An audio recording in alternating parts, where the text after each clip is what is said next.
પ્રકરણ 7 અનોખો સંવાદ.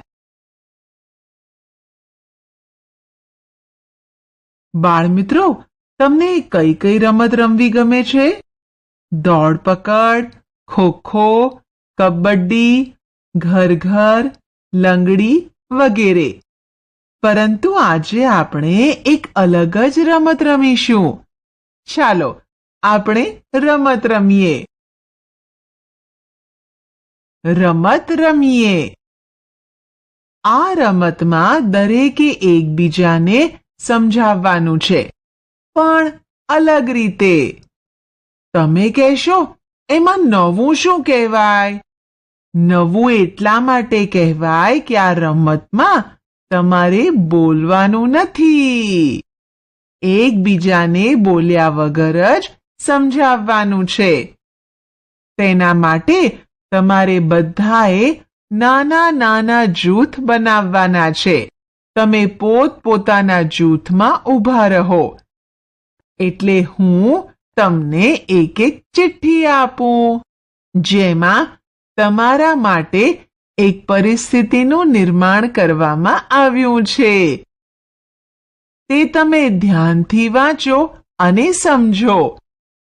ત્યારબાદ એ પરિસ્થિતિ પ્રમાણે મુખ અભિનય, આંખો, ચહેરા અને શરીરના હાવભાવ સાથે કરવાનો અને બીજા જૂથના સભ્યોને એ પરિસ્થિતિ સમજાવવાની છે. એક જૂથનો બાળક અભિનય રજૂ કરે. બીજા બાળકો આ અભિનય દ્વારા શું રજૂ થઈ રહ્યું છે તેનું અનુમાન લગાવે. વિચારો અને કહો, આ રમત તમને કેવી લાગી? આ રમત રમવાની ખૂબ મજા આવી ને? નવું નવું જાણવા અને શીખવા મળ્યું. તમે જે રોજ રમત રમો છો તેનાથી તદ્દન જુદી રમત રમીને.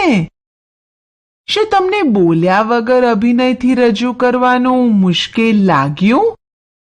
બોલ્યા વગર અભિનય કરવાનું થોડું મુશ્કેલ લાગે છે, કારણ કે બોલવા સાથે અભિનય કરવો વધારે સહેલું છે.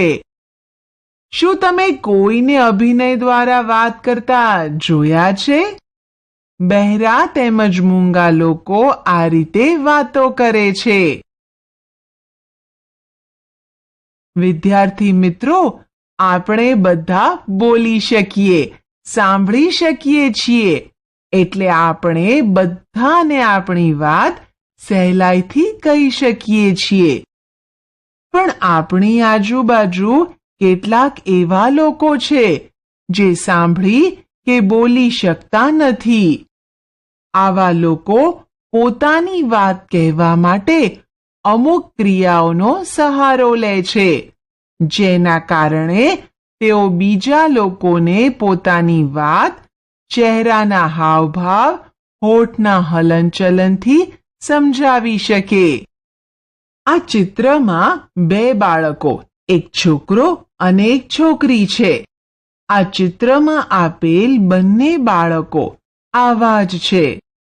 બાળકો, આપણે બધા વિવિધ પ્રકારના કાર્યો કરી શકીએ છીએ.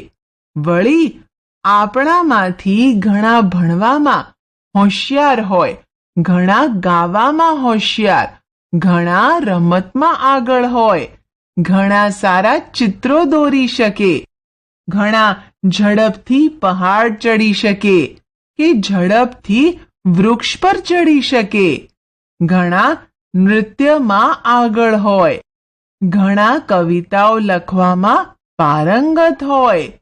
આમ કેટલાક કામોમાં આપણી વિશેષતા હોય છે.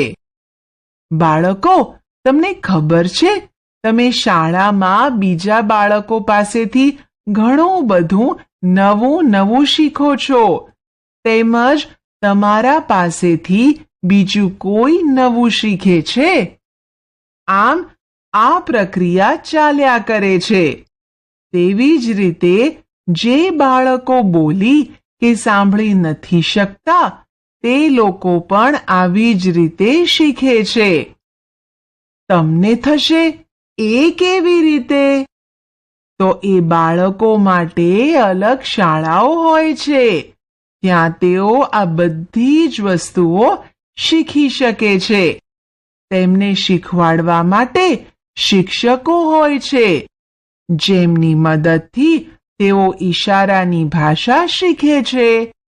આથી તેઓ શાળામાં વાંચી લખી શકે છે. આ કાર્યમાં તેમના શિક્ષકનો બહોળો ફાળો હોય છે. બાળમિત્રો, આપણે એવા જ એક બાળકની વાત કરીએ, જે સાંભળી શકતું નથી, છતાં ઘણા બધા કાર્યો તે કરી શકે છે. મારી બહેન સાંભળી શકતી નથી. એક નાની છોકરી છે, જેનું નામ છે ચકુ. ચકુને ભગવાને શરીર તો આપણા જેવું આપ્યું છે, પણ તેને સાંભળવાની શક્તિ આપી નથી. ચકુ જન્મથી જ સાંભળી શકતી નથી, એટલે કે તે બહેરી છે. તે હસી રમી શકે, ફક્ત સાંભળી શકે નહીં. ચકુને એક મોટો ભાઈ છે. તેના મોટા ભાઈનું નામ નંદુ. બંને ભાઈ બહેન સાથે રમે, હસે ને સાથે રહે. ચકુ ભલે સાંભળી શકતી નથી, તો પણ એ ખૂબ સરસ પિયાનો વગાડે છે. તે પિયાનો વગાડે ત્યારે એનો અવાજ સાંભળવામાં કેવો હોય તે ચકુને ખબર જ નથી, કેમ કે ચકુએ ક્યારેય એ અવાજ સાંભળ્યો જ નથી. છતાં પણ તે ખૂબ સુંદર પિયાનો વગાડી શકે છે. લોકો તે સાંભળીને ખુશ થઈને નાચવા માટે મજબૂર થઈ જાય છે. નંદુ અને ચકુ બંને ભાઈ બહેન સાથે જ શાળાએ જાય. બંને સાથે પાછા ઘરે આવે. ચકુ હજુ ઘણી નાની હતી, આથી ચકુને શાળામાં ઘણી મુશ્કેલી પડતી હતી, કેમ કે શાળામાં બાળકો બોલે, વાતો કરે, કોઈ વાત કહે, ચકુ કશું જ સાંભળી શકે નહીં. એક દિવસની વાત કરીએ તો ચકુના ભાઈ નંદુએ કાળા રંગના ચશ્મા પહેર્યા હતા. નંદુએ આ વાત ચકુને કહી કે મારા ચશ્મા કેટલા સુંદર છે. તેનો રંગ કાળો છે. હું પહેરું ત્યારે બધાને બહુ ગમે છે. આમ કહેતા જ ચકુએ ઈશારાથી ચશ્મા બતાવવા કહ્યું. નંદુએ ચશ્મા ચકુને બતાવ્યા. ચશ્મા જોઈ ચકુ બહુ ખુશ થઈ ગઈ. ચશ્મા બહુ ગમ્યા, આથી તે દોડીને પિયાનો પાસે ગઈ અને પિયાનો વગાડવા લાગી. આમ ચકુએ પિયાનો વગાડવાનું ચાલુ કરી દીધું. આપણા શરીરના વિવિધ અંગોમાંથી આંખો જ એક એવું અંગ છે જેના દ્વારા આપણે જોઈ શકીએ. તેમજ બોલ્યા વગર આંખો દ્વારા ઘણું બધું કહી શકીએ છીએ. નાના બાળકો હજુ બોલતા શીખે તે પહેલા પોતાના ચહેરાથી ઘણી વસ્તુઓ સમજાવતા હોય છે અને ચહેરા સાથે તેઓ હાથનો ઉપયોગ કરે છે. હાથના ઈશારાથી તે પોતાની વાત કહેતા જોવા મળે છે. તેને શું ગમે છે, શું નથી ગમતું તે ચહેરાના હાવભાવથી કહે છે. ચહેરો એ આપણો અરીસો કહેવાય છે. નાના બાળકોથી વૃદ્ધ સુધી દરેક વ્યક્તિ બધા જ પોતાની પસંદ નાપસંદ ચહેરાના હાવભાવથી કહેતા હોય છે.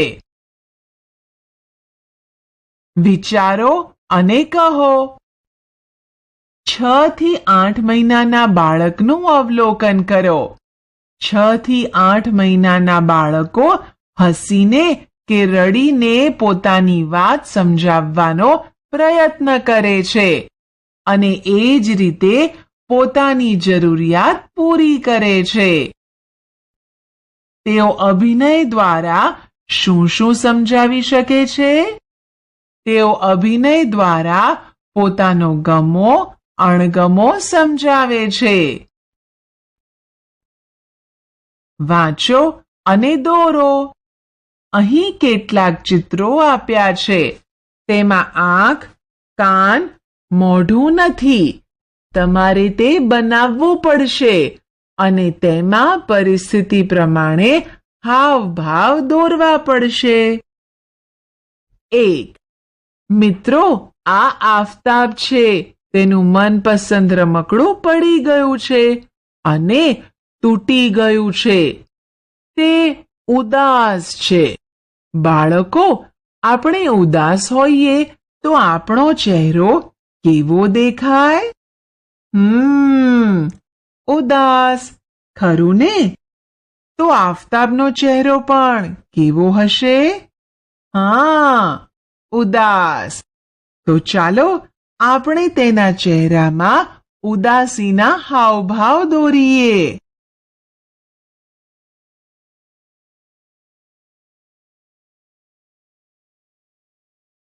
બે.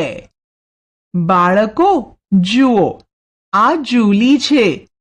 હજી ગઈકાલે જ તેની નાની બહેનનો જન્મ થયો છે. તે ઘણી ઉત્સાહિત છે. આપણે ઉત્સાહિત હોઈએ ત્યારે આપણો ચહેરો કેવો દેખાય? ખુશ, બરાબર ને? તો ચાલો આપણે તેના ચહેરામાં ખુશીના હાવભાવ દોરીએ.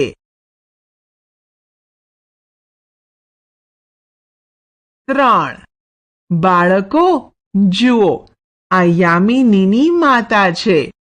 આજે યામિની જ્યારે રસોડામાં અથાણાની બરણી લેવા ગઈ તો બરણી નીચે પડી ગઈ અને તૂટી ગઈ. તો અહીંયા યામિનીના માતાનો ચહેરો પણ કેવો હશે? ગુસ્સામાં, બરાબર ને? તો ચાલો આપણે ગુસ્સાના હાવભાવ દોરીએ.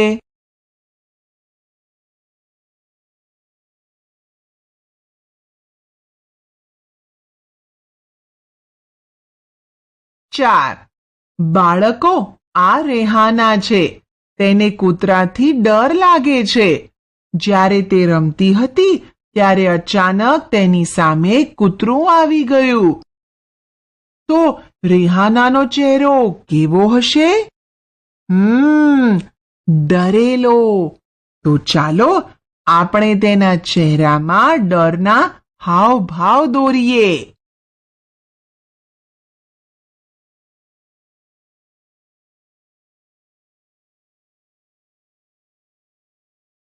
આમ બધા જ ચિત્રોમાં અલગ અલગ ભાવ દર્શાવવામાં આવ્યા છે, જેમાં હસવું, રડવું, ગુસ્સે થવું, ઉદાસ થવું બધાનો સમાવેશ થાય છે.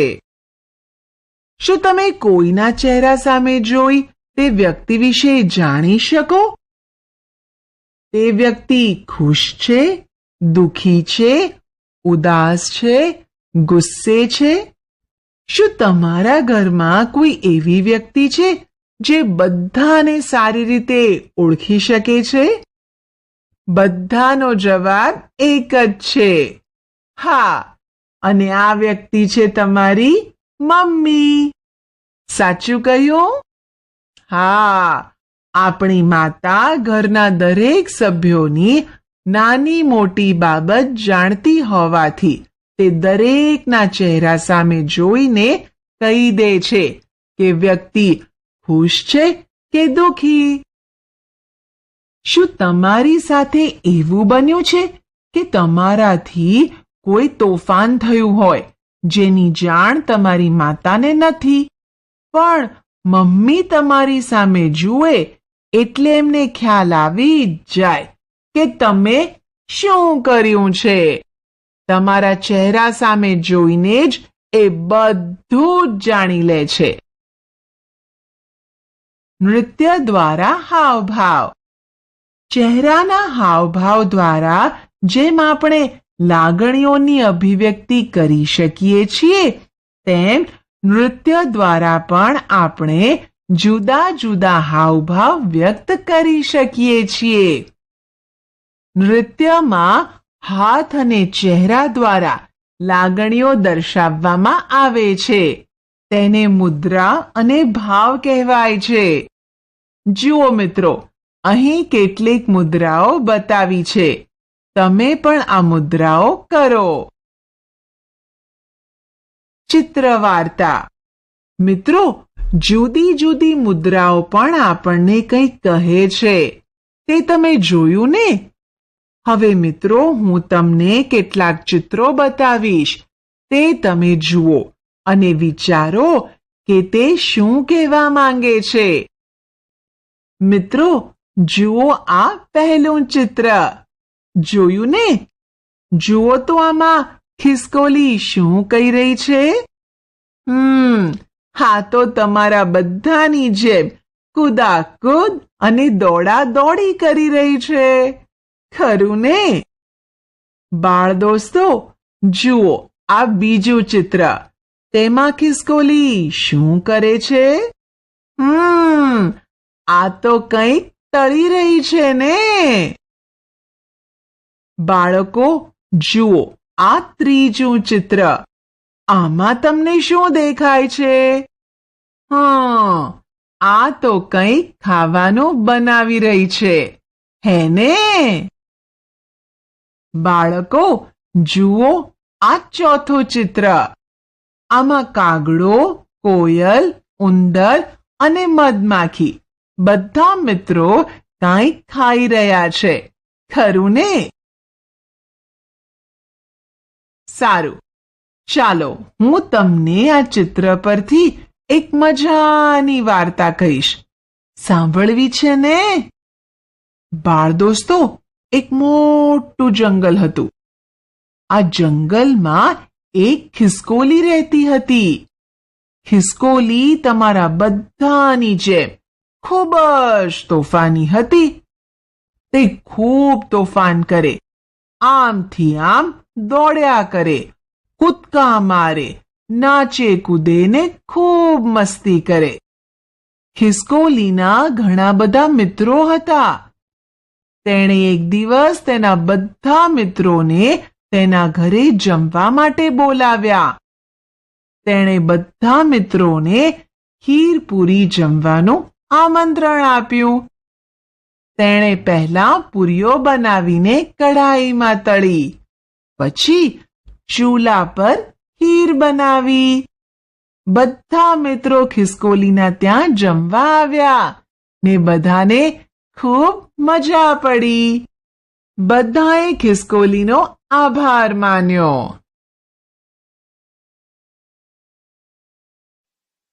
આપણે શું ભણ્યા? મૂક અભિનય દ્વારા સંવાદ કરવાની રીત. ચહેરાના હાવભાવ દ્વારા વાત સમજવી. નૃત્યમાં મુદ્રા અને ભાવની સમજ.